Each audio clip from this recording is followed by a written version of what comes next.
영광을 주께 찬송가 199장입니다.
영광을 주께 찬송가 301장입니다.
영광을 주께 찬송가 6장입니다.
다 같이 예배를 위해서 기도하시겠습니다.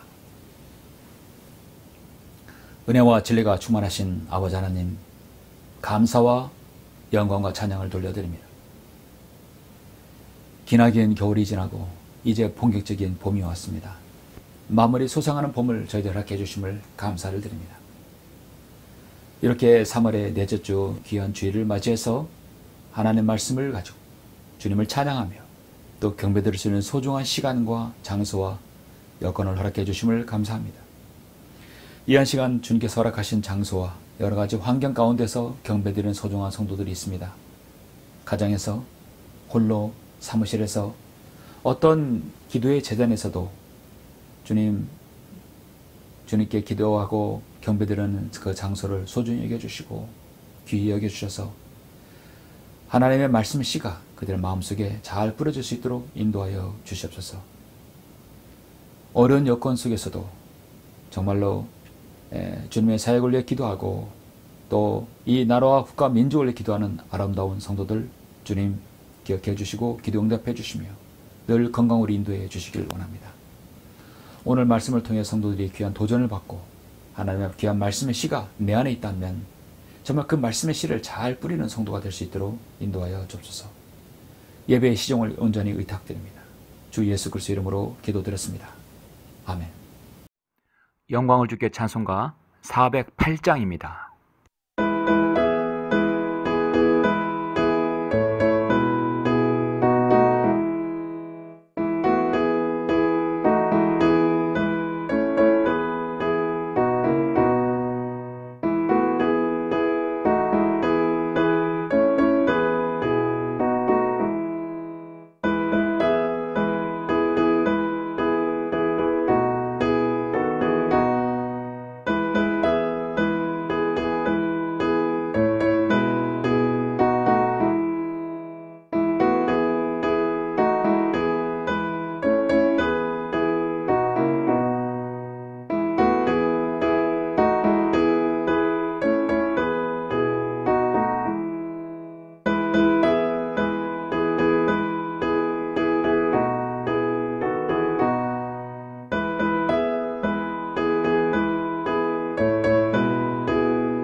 오늘은 3월의 넷째 주입니다.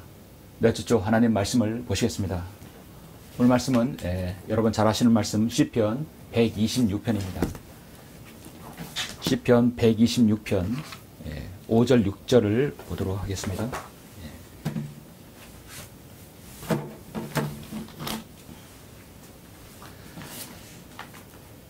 시편 126편 5절 6절 두 구절을 제가 봉독해 올리겠습니다.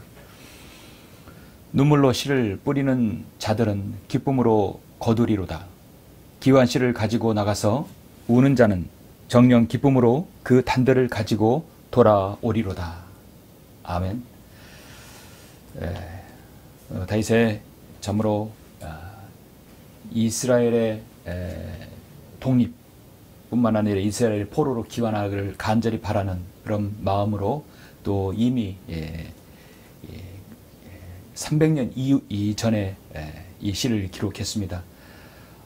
참으로 우리는 이 126편의 5절 6절 우리가 오늘 하나님 말씀을 어느 누구에게 전하던 이 말씀의 씨를 또 뿌리는 모든 성도들이 이 기쁨으로 또 거두리라고 또 믿고 이 말씀을 우리가 이제 전하죠. 자, 오늘 말씀을 위해서 잠시 기도하시겠습니다. 우리의 생명의 주관자이시오 또 믿음의 창시자여 근원이신 위대하신 아버지 하나님 감사를 드립니다. 예수 그리스도의 귀한 보혈의 공로로 구원받은 사랑하는 성도들 한 줄 동안도 지켜주시고 인도하여 주심으로 오늘 이렇게 3월의 넷째 주 귀한 주일을 통하여서 경배를 드리고 또 귀한 하나님의 말씀을 우리가 받을 수 있도록 인도하심을 감사합니다. 기나긴 겨울이 지나고 혼란스럽고 참으로 어지러운 이 세상의 전국 속에서도 성도들 지켜주시고 이렇게 희망에 찬 봄으로 저들 또 봄을 맞이할 수 있도록 인도하심을 감사를 드립니다.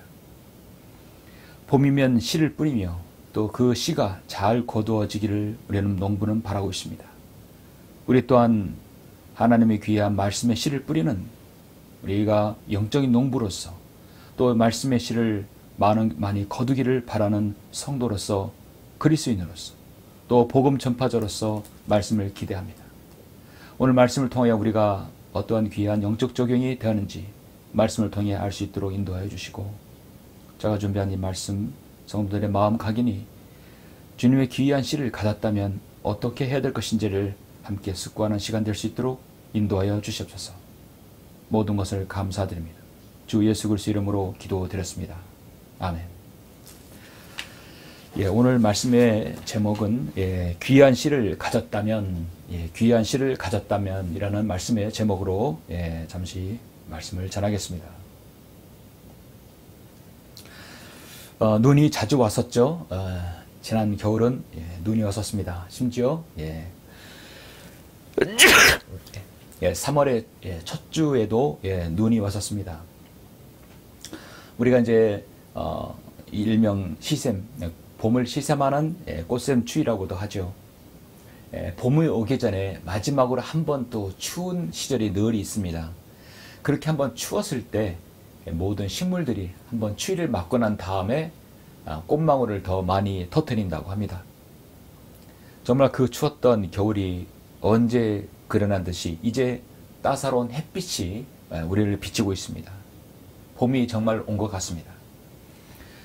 주위를 내려다 보면 여러분 많은 새싹들이 돋아나고 목련 꽃봉우리가 돋아나지요.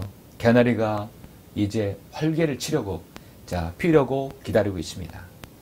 벚꽃도 이제 피려고 하고 있습니다. 우리는 이러한 지난 겨울이 지난 다음에 계절의 변화를 봄으로써 다시 한번 주 하나님께서 전지전능하셔서 모든 세상의 식물과 동물, 생명을 주관하심을 우리는 인정하고 또 찬양하지 않을 수 없습니다. 전도서 말씀에처럼 한 세대가 지나가고 또 다른 세대가 오나 땅은 영원히 남아있으며 또한 해도 뜨고 지며 그 떴던 자리로 급히 돌아가는도다. 바람은 남으로 불다가 북으로 돌이키며 계속해서 돌며 불다가 그 순환을 따라 다시 돌아가는도다. 모든 강물은 바다로 흘러가나 바다는 여전히 채워지지 않으며 강물들은 발원한 곳으로 다시 돌아가는도다.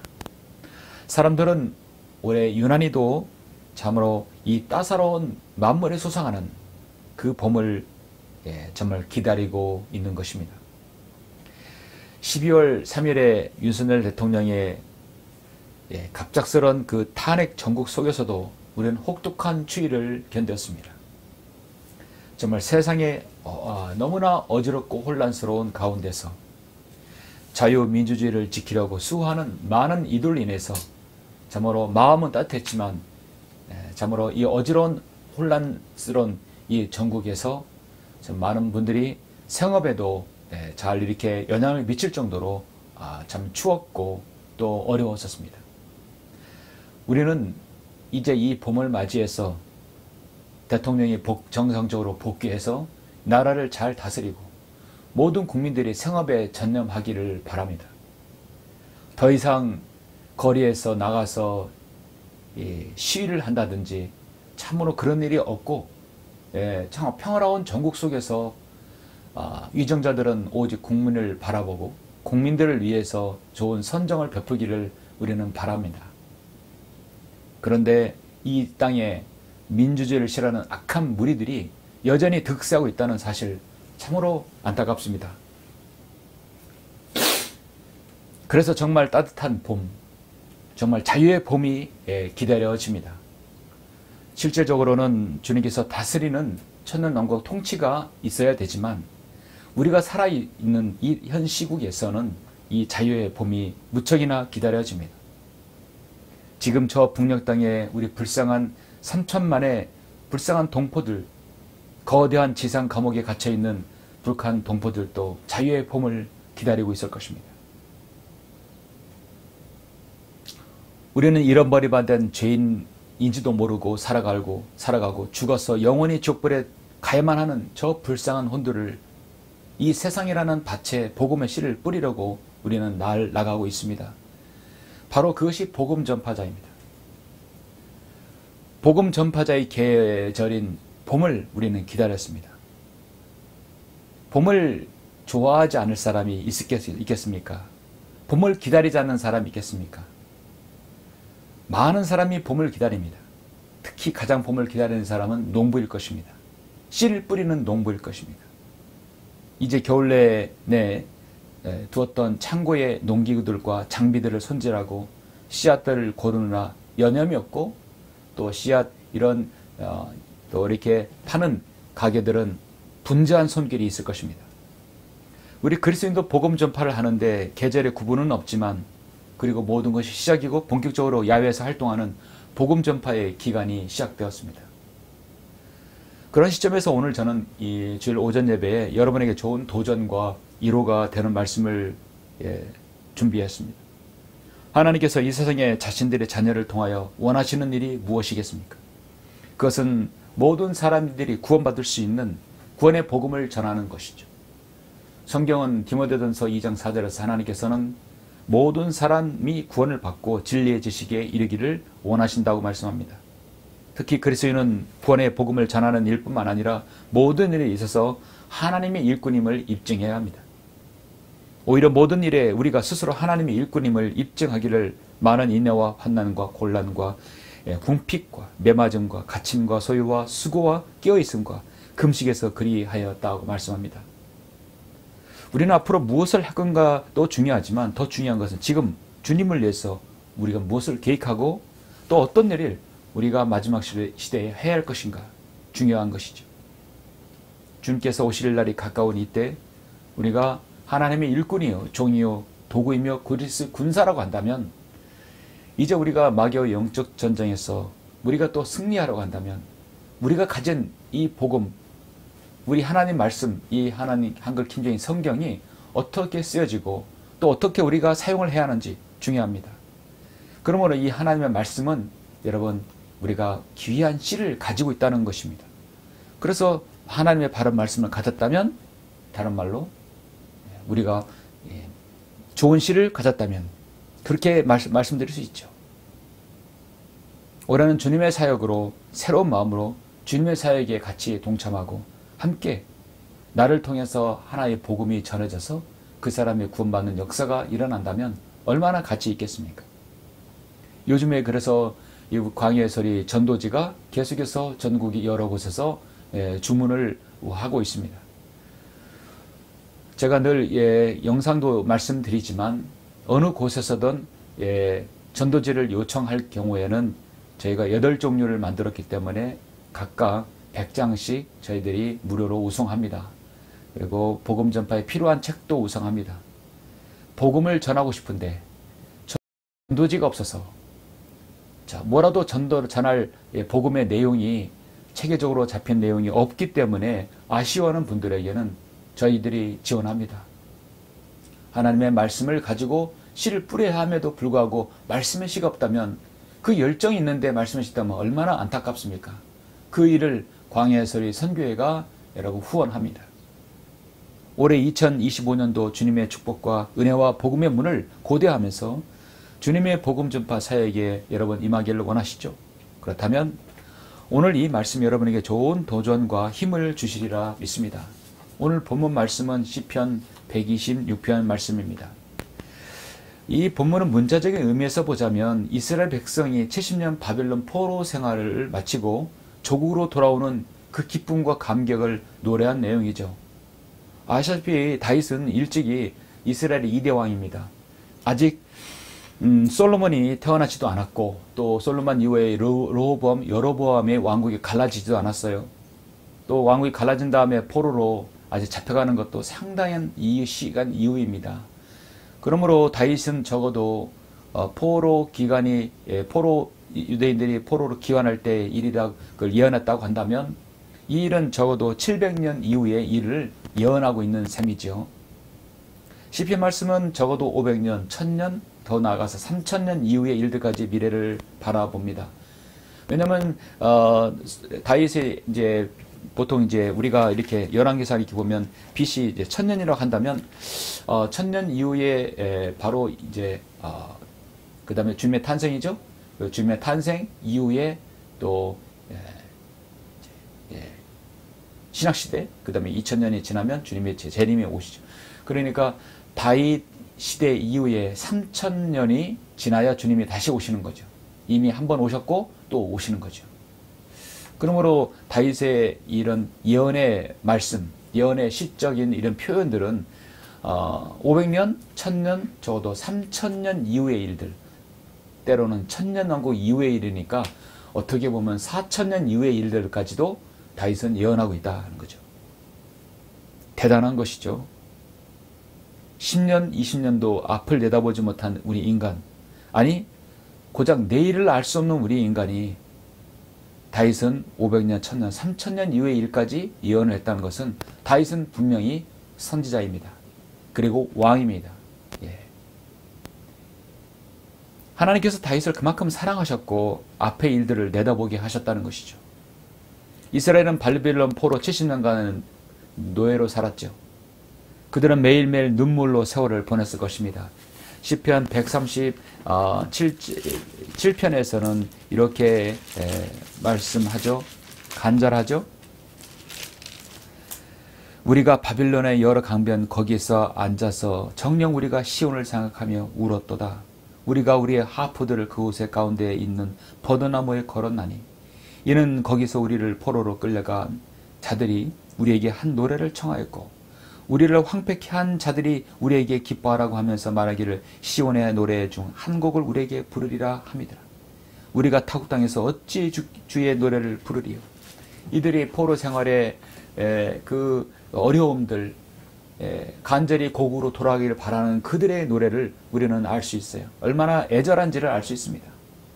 바벨론 강가에서의 그들의 눈물 어린 시들이 우리는 이렇게 보면 참으로 그들의 죄의 대가로서 느부갓네살을 통해서 바빌론으로 포로 가는 끌려갔던 그들의 그 포로 생활을 우리는 알 수 있습니다.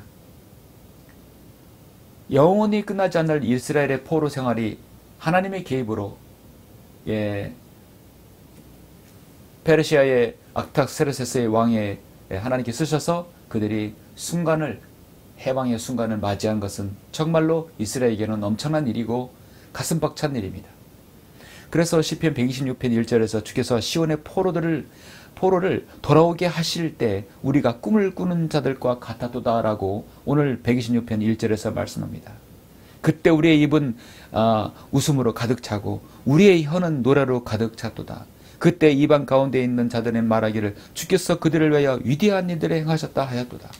주께서 우리를 위하여 위대한 일을 행하셨으니 우리가 기쁘도다. 오 주여, 남쪽에 있는 시내들처럼 우리의 포로 된 것을 다시 돌이키소서. 그러므로 우리가 오늘 잘 아는 5절 6절은 분명히 이스라엘의 포로의 기환을 미리 예언한 말씀이죠.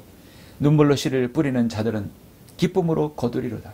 귀한 씨를 가지고 나가서 우는 자는 정녕 기쁨으로 그 단들을 가지고 돌아오리로다. 이스라엘의 고국의 포로의 기환, 그들의 기환을 위해서 얼마나 많은 이스라엘의 선자들 에스라, 느헤미야, 에스라, 느헤미야가 그렇게 눈물로는 기도를 했겠습니까? 그리고 고국에는 예레미야, 에스겔 선지자, 다니엘 선지자도 그렇게 기도했을 것입니다. 정말 그들은 애국자들이에요. 느헤미야, 에스라, 그 다음에 다니엘, 에스겔, 예레미야, 자신들의 몸을 바쳐서, 초계와같이 바쳐서 이스라엘 고국을 위해서 기도하는 그들이었습니다. 누군가가 나라를 위해서, 민족을 위해서 눈물의 기도와 희생이 있었기 때문에 우리가 1945년 8월 15일에 우리 이 나라의 자유와 해방을 줬던 것입니다. 지금 우리가 3월 넷째 주를 맞이하고 있죠. 3일절, 3월 1일 날은 전국적으로 유관순을 중심으로 해서 3.1운동이 일어났죠. 그리고 4월 1일에는 천안 병천의 아원의 장터에서 대규모의 만세운동이 일어났었습니다. 오늘 설교의 말씀은 제가 방금 말씀드렸듯이 5절 6절입니다. 우리는 이스라엘의 독립뿐만 아니라 이스라엘의 회복뿐만 아니라 우리는 먼 미래에 우리가 오늘 복음 전파자로서 하나님의 말씀의 실을 가진 성도들이 많은 이로가 되는 말씀을 우리가 접하고 있습니다. 눈물로 씨를 뿌리는 자들은 기쁨으로 거두리로다. 주님께서 눈물로 씨를 뿌린 자들에게 정말 그들의 보상은 기쁨으로 단을 거두게 한다는 것이죠. 귀한 씨를 가지고 나가서 우는 자는 정녕 기쁨으로 그의 단들을 가지고 돌아온다고 말씀하고 있습니다. 지난 2세기 동안 수많은 우리 성경대로 믿는 그리스도인들은 어디에서나 복음을 전하는데 소홀하지 않았습니다. 그 이유는 모든 사람이 구원을 받으시는 하나님이 뜻이고 원하시기 때문입니다. 한 사람이라도 지옥에 가서는 안 된다는 절박함 때문이었고, 지옥은 결코 사람이 가서는 안 되는 곳이라고 알기 있기 때문에 복음을 전하는 것입니다. 그러나 안타깝게도 이 순간 너무나 많은 죄인들이 그리스도의 복음을 거절하고 있습니다. 농담거리로 여기며 조소하고 비방합니다. 그렇게 거부당하면서 그리스도인은 지금 어디에선가 또 예수 그리스도의 복음을 전파하고 있습니다. 로마서 10장 15절에서 파송되지 아니하였는데 어찌 전파하리요? 기록된 바 화평의 복음을 전하며 좋은 일들을, 기쁜 소식을 가져오는 자들이 얼마나 아름다운가. 그리스도인들이 세상을 향해 할 수 있는 일이 있다면 그것은 복음을 전하는 것입니다. 의로운 자 열매는 생명이 나오느니 혼들을 이겨오는 자는 현명하다고 성경은 말씀합니다. 잠언 11장 3절에 말씀하고 있죠. 복음 전파자는 세상의 끝을 내다볼 수 있고 인간의 죽음 이후의 미래를 보는 참으로 세상에서 가장 현명한 자들입니다. 그래서 다니엘 12장 3절에서 현명한 자들은 창공의 광명처럼 빛날 것이요, 많은 사람을 의로 돌이키는 자들은 별들처럼 영원 뭉토록 빛나리라 말씀합니다. 러컨 목사님은 자신의 20세기 순회 설교자들의 회고록에 보면 이렇게 말씀합니다. 이 시점에 이르러서 하나 분명해진 것이 있다면 20세기 순회 전도자로서 나의 사역은 중국에 생산되는 차보다 바꿀 수 없다는 것이다. 중국에서 그 귀한 차들이 참으로 비싸고 값어치가 있죠. 그보다도 비교할 수 없다는 것이죠. 그래도 러컨 목사님은 중국의 차를 많이 띄워줬네요. 다시 말해 나에게 이 사역보다 더 중요한 것은 없다는 것이다. 이 세상에 10개를 준다 해도 바꾸지 않을 것이다. 결정적이죠. 나의 이 복음 전파 사역은 이 세상에 10개를 준다 해도 안 바꾼다는 것이죠. 다 줘도 안 바꾼다. 우리 성도 믿는 사람들의 존경받는 스승인 러컨 목사님은 그렇게 복음 전파 사역을 귀하게 여겼고 그렇게 실천하였습니다. 그는 눈물로 씨를 뿌려봤고 기쁨으로 거두어 보았기 때문입니다. 다시 말해서 오늘 말씀대로 귀한 씨를 가지고 있는 사람은 분명히 그 씨의 가치를 압니다.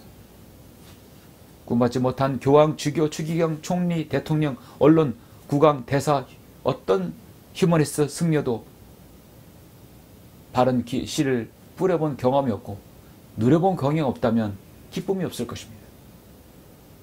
농부는 봄에 겨울내내 묵었던 땅을 다시 일구고 또 그렇게 밭을 갈고 씨앗을 뿌리실 것입니다. 여름 내내 잡초와 병충해로부터 농작물을 보호하고 가꿉니다. 부지런해야 합니다. 하나님께서는 태양의 빛을 강렬하게 비춤으로써 열매를 맺게 합니다. 그리고 가을에는 농부의 추수의 기쁨은 그 누구를 대할 수도 없이 기쁨을 누리게 할 것입니다. 밭을 일구고 씨를 심고 땀을 흘려 경작하지 않는 농부에게는 맛볼 수 없는 기쁨이죠.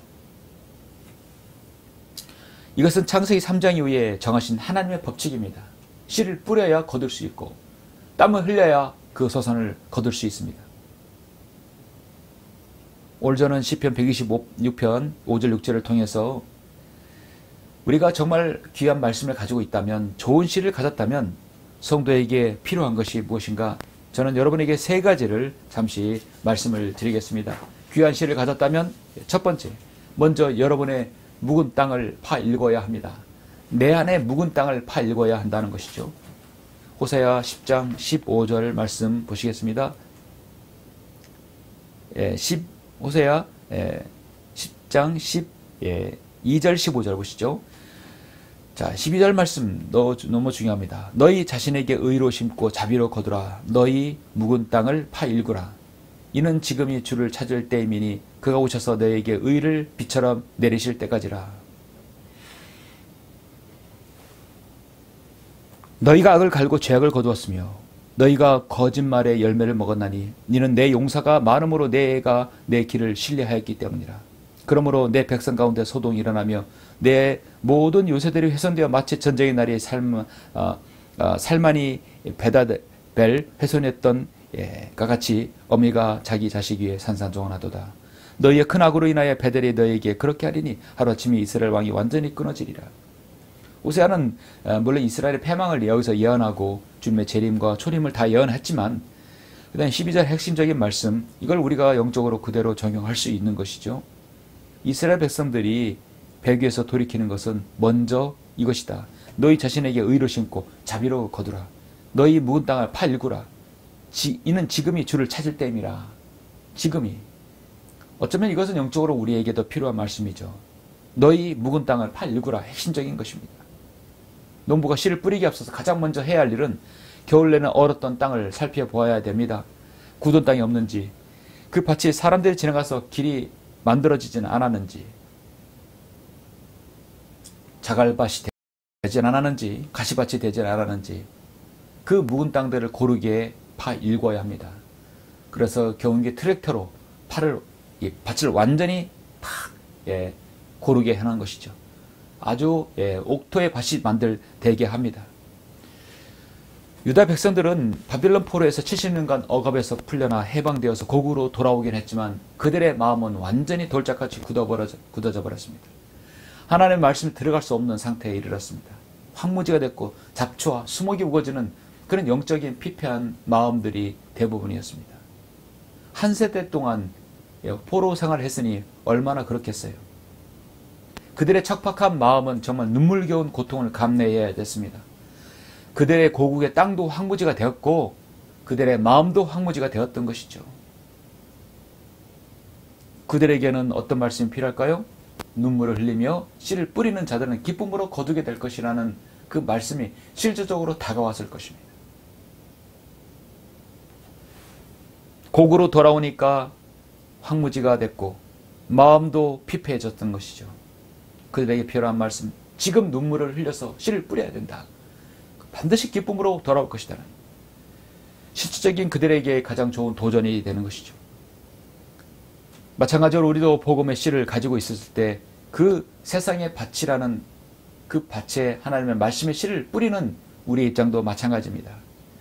세상이라는 밭은 너무도 황량하고 딱딱하고 광야입니다. 일궈지지 않는 밭이에요. 그런 곳에 우리도 씨를 뿌려야 되죠. 그러기 전에 내가 귀환실을 가졌다면 먼저 내 안에 밭을 봐야 되는 것입니다. 주님께서 요한복음 4장 35절의 말씀에서 보라 내가 너에게 말하노니 눈을 들어 밭을 보라 이는 곡식이 추수하게 하도록 이미 하얗게 되어버렸습니다. 또 거두는 사람은 싹을 받고 영원한 생명에 이르는 열매를 모으느니라. 이는 뿌리는 사람과 거두는 사람이 다 함께 즐거워하려 함이라. 그렇습니다. 먼저 말씀의 씨를 뿌리는 그리스도인은 세상을 바라보는 관조가 달라져야 됩니다. 씨 뿌리는 농부는 하늘같이 소출을 기대하고 기쁨을 얻기 위해서인 것처럼 우리 복음에 가져온 그리스도인, 말씀의 귀한 씨를 가지고 있는 그리스도인 마음도 그래야 합니다.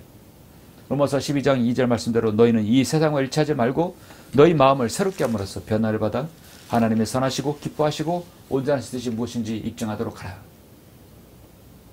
우리의 굳은 땅, 영적으로 황무지가 됐던 그 땅이 있다면 정말 하나님의 말씀이 잘 스며들 수 있도록 우리 자신을 개간해야 합니다. 하나님 말씀에 세상이 뿌려질 때 사도행전 17장 6절 말씀대로 세상을 소란케 하는 자들이 여기 왔도다라는 말씀을 들을 수 있습니다. 우리는 세상에서 잘 살고 있는 사람들이 세상은 망한다, 지옥에 간다 하면 누가 좋아하겠어요? 우리는 늘 성경에서 말하는 세상에서는 트러블 메이커입니다. 교회 안에서는 우리는 피스메이커가 돼야 되지만 나가서는 트러블 메이커가 돼요. 예수님께서 세상에 태어나실 때, 사역하실 때, 십자가에 죽으실 때조차도 세상은 소란케 하셨다는 사실을 알아야 됩니다. 세상은 마귀의 수중에 있기 때문에 구령자들은 마귀의 수중에 있는 그들을 빼내와야 되는 것이죠. 빼내와도 마귀들이 포기하지 않습니다. 구령해도 새끼를 빼앗긴 앙곰처럼 다시 찾으러 올 것입니다. 찾지 못하지요. 이미 한 사람이 죄인이 구원받아서 교회 안에 들어와도 하나님의 교회에 들어오더라도 그 혼은 절대 구원에 취소되지 않고 영원히 구원은 보장됩니다. 그러나 여전히 세상에 노출되어 있고 다시 세상으로 돌아갈 수 있다는 것이죠. 그래서 세상에서 구원받은 많은 그리스도인이 다시 세상으로 돌아가는 사례가 왜 그러겠습니까? 그들의 묵은 땅을 갈아엎지 못했기 때문입니다. 그들의 묵은 땅을 파일궈서 하나님 말씀의 씨가 잘 들어가게 해야 됩니다. 구원받은 성도가 잘 자라면 우리의 마음밭이 잘 읽어져야 또 계속해서 말씀의 씨가 떨어지는 것이죠. 예레미야 4장 3절에서 이렇게 말씀합니다. 주가 유다와 예루살렘 사람들에게 이같이 말하니 너희 묵은 땅을 갈고 가시나무 사이에 씨 뿌리지 말라고 했습니다. 예레미야 4장 4절에서 너희 유다의 사람들과 예루살렘의 거민들아 너희 자신들을 할례하여 주께 속하고 내 마음의 표표를 베어내라. 그리하여 너희의 행위와 악함으로 인하여 나의 진노가 불같이 나와서 사르지 않게 하라. 그것을 아무도 끌 수 없으리라. 우리의 마음은 더욱더 하나님의 말씀에 씨가 뿌려질 수 있도록 계속해서 갈아일궈야 됩니다. 옥토가 되게 만들어야 됩니다. 귀한 씨를 가졌다면 두 번째로 눈물의 씨를 뿌려야 된다는 것이죠. 밭을 읽었으면 씨를 뿌려야 되는 것이죠. 씨를 뿌리는데 쉽겠습니까? 얼마나 방해가 있겠습니까? 묵은 땅을 갈아엎었다면 부지런한 농부는 부지런히 땀 흘리면서 씨 뿌리는 수고를 아끼지 않아야 됩니다. 씨를 뿌리러 나가는 일은 힘들고 고된 일일 수 있습니다. 그러나 농부는 내일에 대한 수확의 꿈이 있기에 가능한 것이죠. 그리스도인은 씨를 뿌릴 때 눈물을 흘리며 뿌리는 씨가 정말 하나님께서 기억하실 것입니다. 얼마나 수고와 고난이 따르기에 눈물을 뿌려야 됩니까? 여러분께서 그 누구에게도 어디선가 뿌려지는 씨는 참으로 수많은 눈물의 바로 말씀입니다. 누군가가 여러분에게 하나님 말씀을 전파하려고 기도하고 했기 때문에 여러분이 거듭나고 여러분이 하나님 자녀가 됐어요. 그럼 여러분들도 거기에 갚는 것이라면 여러분이 가진 이 귀한 말씀을 여러분도 눈물로 또 땀으로 뿌려야 되는 것이죠. 베드로전서 여러분 1장 23절을 잠깐 보시겠습니다. 베드로전서 1장 23절에 보면 너희가 거듭난 것은 썩어질 씨로 된 것이 아니라 썩지 않을 씨로 된 것이니 살아있고 영원히 거하는 하나님의 말씀으로 되었느니라. 이는 모든 육체는 풀과 같고 사람의 모든 영광은 풀의 꽃과 같으며 풀은 마르고 꽂힌 자도 주의 말씀은 영원토록 남아 있습니다. 이것이 너에게 복음으로 전해진 말씀이라. 육체는 풀과 같고 사람의 모든 영광은 풀의 꽃과 같으며 풀은 마르고 꽂힌 자도 주의 말씀은 영원토록 남아 있습니다. 그래서 우리가 거듭난 것은 썩어질 씨로 된 것이 아니라 썩지 아니할 씨로 된 것이니 살아있고 영원히 거하는 하나님의 말씀으로 되었다고 말씀합니다. 아멘. 참으로 귀한 말씀이죠. 교회사 2000년 동안 이 말씀의 씨를 뿌리라고 희생과 수고로 얼룩진 시간, 또 그렇게 많은 것들을 희생한 분들이 얼마나 많겠습니까? 하나님의 바른 말씀을 뿌리라고 얼마나 많은 신실한 그리스도인이 수고하고 희생하고 눈물을 흘렸겠습니까? 한글 김정일성이 나오기까지, 또 김정일성이 나오기까지 얼마나 많은 사람들이 그렇게 눈물로 또 귀한 땀으로 뿌렸겠습니까? 김정일성이 나온 1611년 영국은 지금 현 상태는 어떤 상태인가? 영국 국민의 51%가 넘는 사람들이 킹 제임스 바이블의 존재조차 모른다고 합니다. 참으로 자신의 국가에서 나온 하나님의 바른 말씀이 무엇인지 알지 못하는 사람이 50%가 반이 넘는다고 하지요. 그러나 셰익스피어의 작품은 다 기억한다고 합니다. 하나님 말씀은요, 셰익스피어 작품보다 정말 영어에 끼친 영향이 더 크다. 그들은 말하죠. 성경의 영향에 대해 말한다면 정말 어떻게 보면 여러분, 이 셰익스피어가 영어로 영작으로 했을 때의 그 어떤 평가, 하나님의 말씀을 영어로서 세상에 알리는 것이 엄청난 크게 평가가 된 것이죠. 셰익스피어 그 영어의 그 소설이 퍼지는 그 파급보다 킹 제임스 성경이 700개의 언어로 처음에 킹 제임스 성경이 나왔을 때 그 이후에 700개의 언어로 번역된 걸 보면 하나님 말씀이 얼마나 지대하게 영향을 끼치고 영어에 영향을 끼쳤는지를 너무나 알 수 있습니다.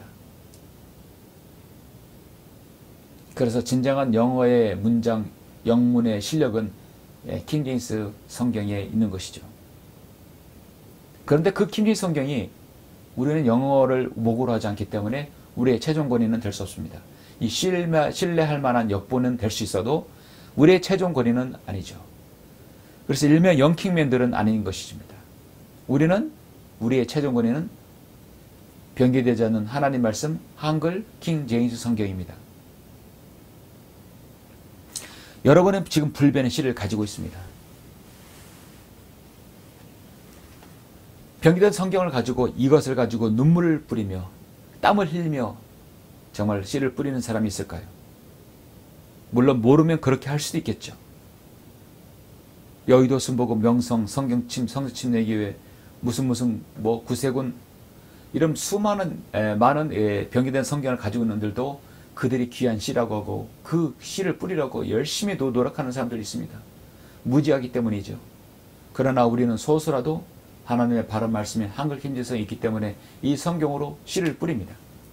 훨씬 더 많은 효과를 거두고 하나님께서 기뻐하시는 바로 씨 뿌림입니다. 회사에서는 어디든 간에 수고하고 땀을 흘리는 직원이 있어야 그 직장과 사업장이 수익을 내고 번창할 수 있어요. 하나님의 교회, 하나님 말씀의 사역도 씨를 뿌리고 눈물로 흘리고 또 기도하는 성도가 있어야만이 발전이 되는 것입니다.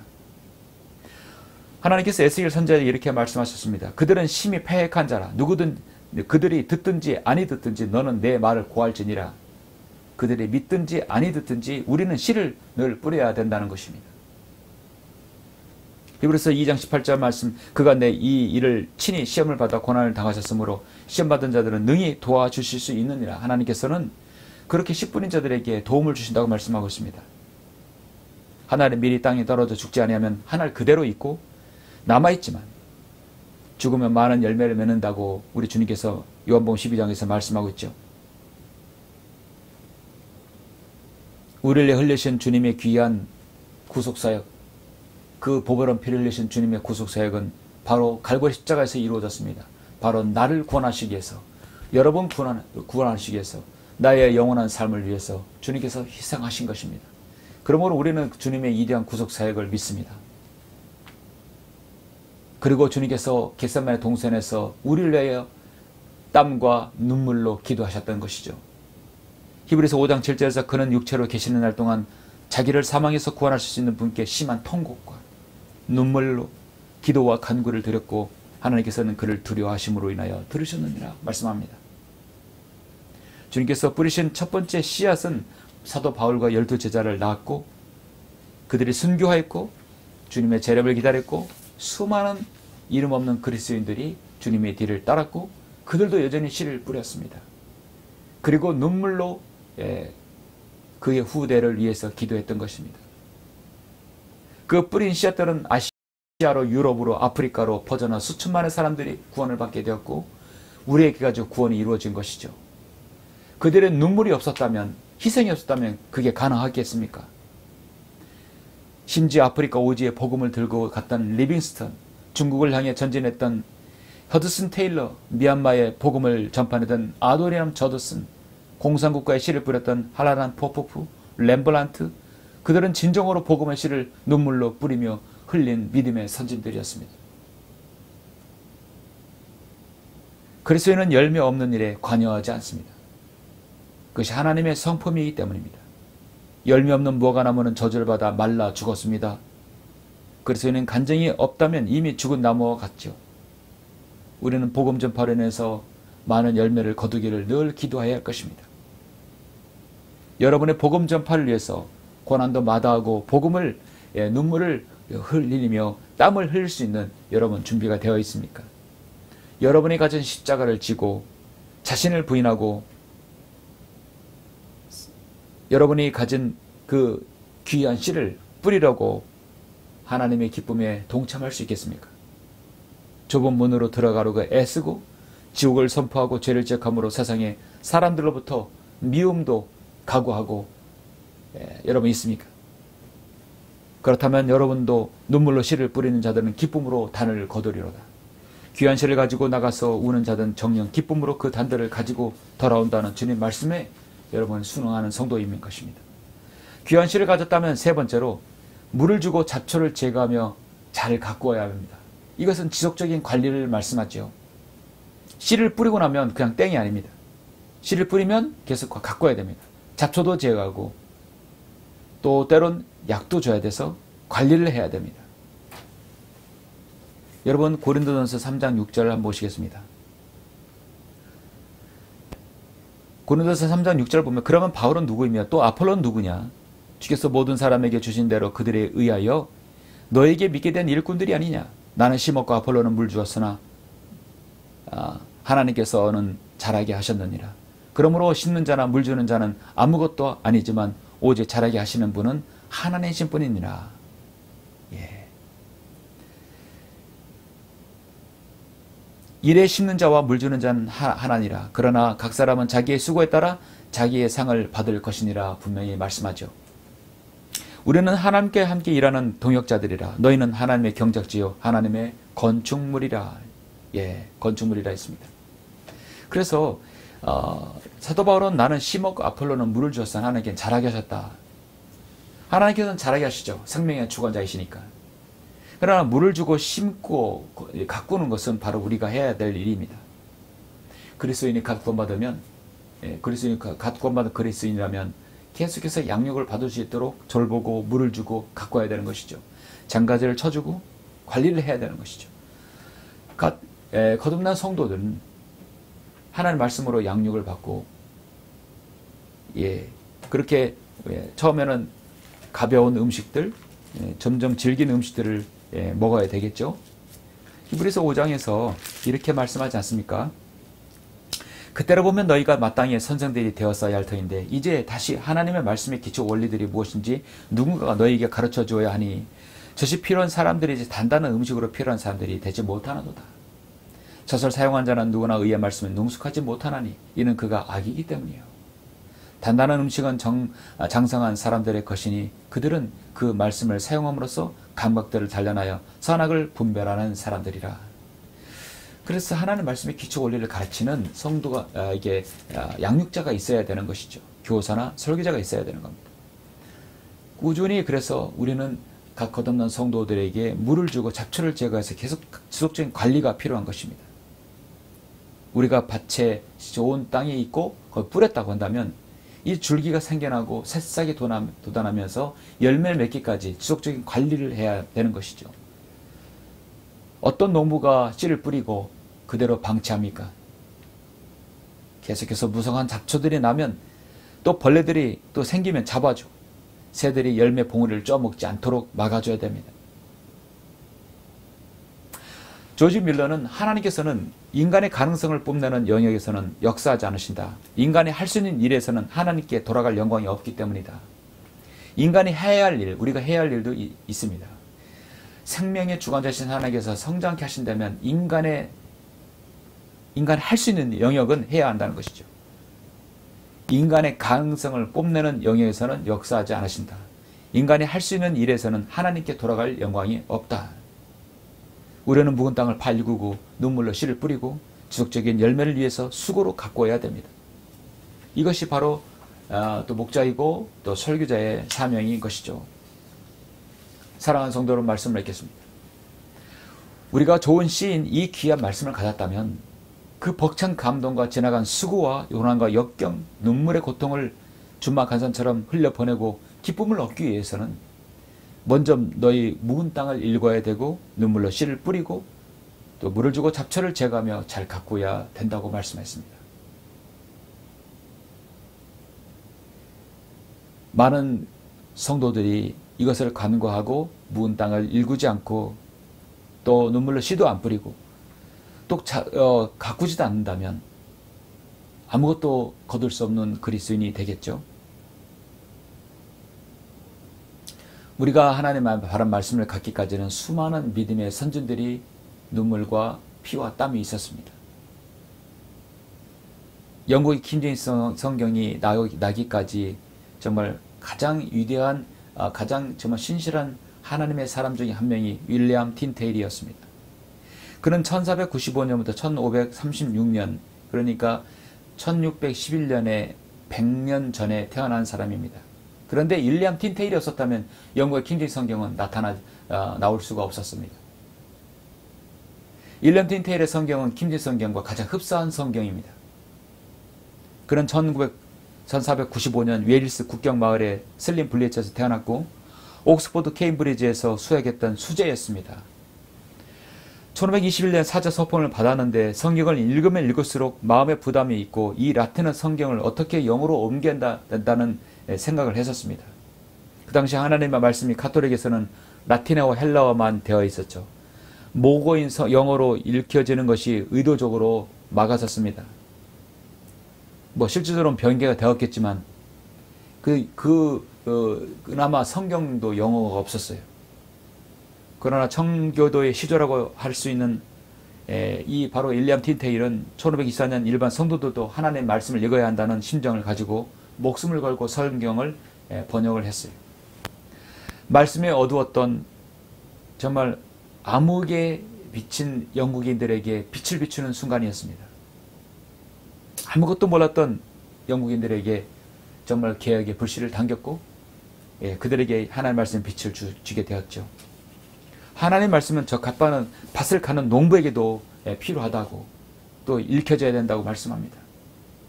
하나님께서 나에게 삶을 더 주신다면 농부들이 성경을 더 많이 알 수 있도록 내가 하겠다고 그런 일념으로 틴테일은 자신의 여성을 그 맹세를 바치는 데 헌신했습니다.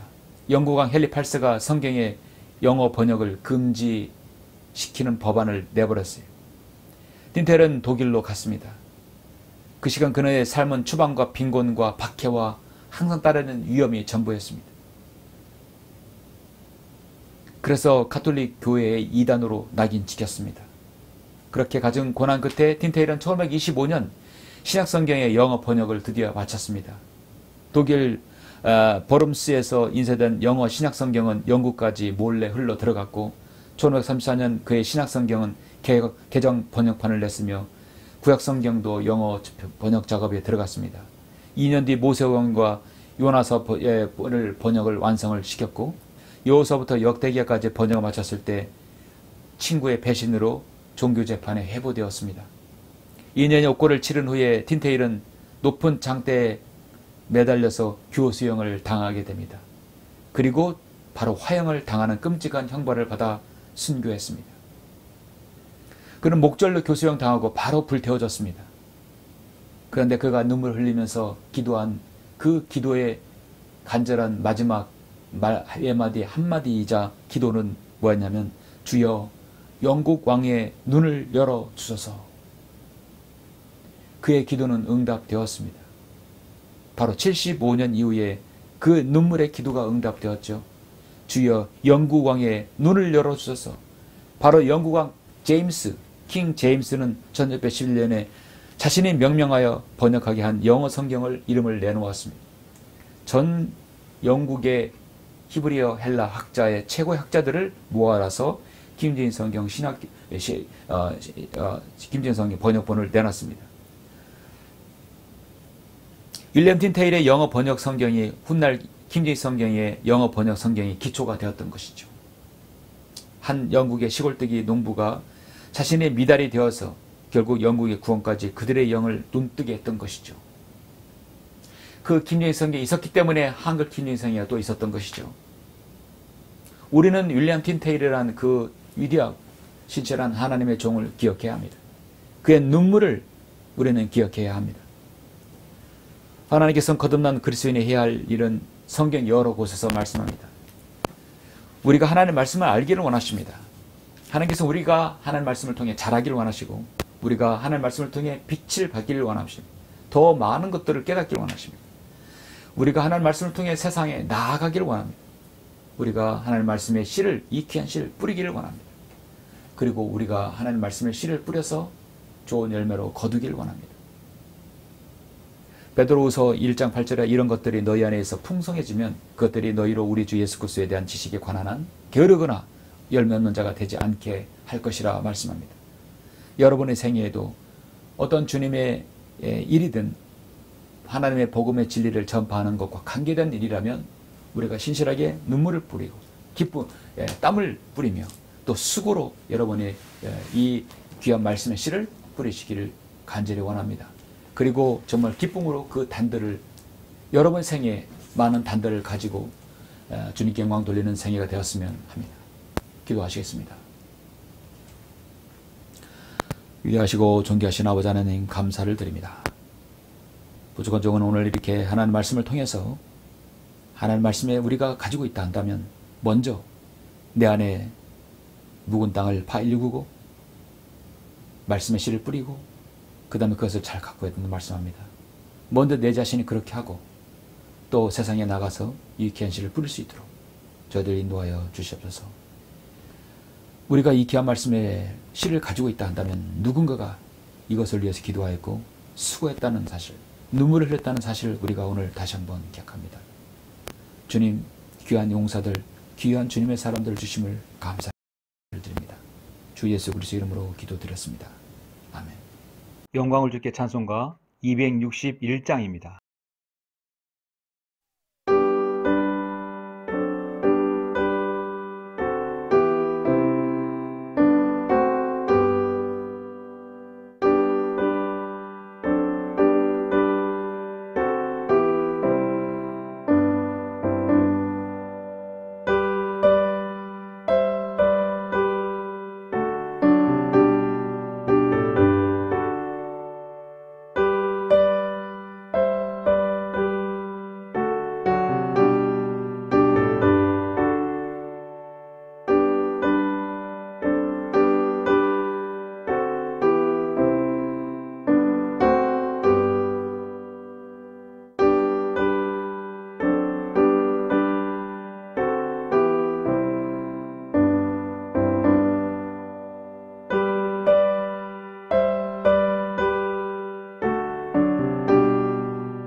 같이 기도하심으로 예배를 마치겠습니다.